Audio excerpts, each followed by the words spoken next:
تم ایسے شخص کی کمائی سے کیسے حسد کر سکتے ہو جس کی مشقت میں تمہارے پسینے کا ایک قطرہ بھی شامل نہیں؟ اور پھر ایسے شخص سے تم کیسے حسد کر سکتے ہو کہ جس کو اس کے رب نے آزمائش کے طور پر یا انعام کے طور پر اپنی نعمتوں سے نوازا؟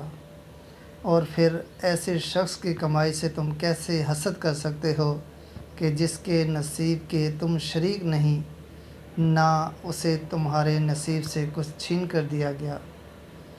میری آج تک کی تحقیق اور تجربے سے یہ بات ثابت ہوئی ہے کہ حسد ایک ایسی بیماری ہے جو انسان کو نکما اور ناکارہ بنا دیتی ہے، اور انسان اس سے بھی محروم ہو جاتا ہے جو اس کے نصیب میں لکھا ہوتا ہے۔ اس لیے کسی کو بھی حسد کی نظر بھر کے دیکھنے سے پہلے اچھی طرح سوچ لیا جائے کہ اس کے پاس جو ہے کیا تم اس میں شریک ہو یا اس کے حقدار ہو۔